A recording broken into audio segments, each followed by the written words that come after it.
Hi అండి, అందరికీ నమస్కారం అండి. తెలంగాణ రాష్ట్ర వ్యాప్తంగా ప్రభుత్వ ఉద్యోగులకు ఇక జీతాలపైన ఒక ముఖ్యమైన అదిరిపోయే శుభవార్త అయితే రావడం జరిగిందనమాట. దానికి సంబంధించినటువంటి పూర్తి ఇన్ఫర్మేషన్ అనేది ఈ వీడియోలో వెళ్ళి తెలుసుకుందామండి.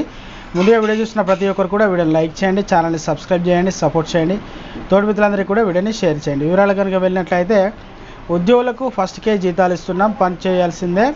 పంచాయతీల నుంచి సచివాలయం వరకు ఫేస్ రికగ్నిషన్ యాప్ ఉద్యోగుల హాజరు నమోదు చేస్తాం. నిర్లక్ష్యం వహిస్తే చర్యలు తప్పదు. ఇకపై ఆకస్మిక తనిఖీలు చేస్తా అధికారులతో సమీక్షం సీఎం రేవంత్ రెడ్డి. ఇక చూసుకున్నట్లయితే ప్రభుత్వ ఉద్యోగులకు ప్రతి నెల 1వ తారీఖున జీతాలు ఇస్తున్నామని, అందరూ కష్టపడతారని, పనిచేయాలని, విధుల పట్ల నిర్లక్ష్యంగా వ్యవహరిస్తే చర్యలు తప్పవని ముఖ్యమంత్రి రేవంత్ రెడ్డి హెచ్చరించారు. మహబూబ్నగర్ జిల్లా కలెక్టర్ మంగళవారం ఇక నీటిపారుదల, వైద్య ఆరోగ్య శాఖ, విద్యా సంస్థలకు సంక్షేమం, పర్యటనలపై సమీక్ష నిర్వహించడం జరిగిందన్నమాట.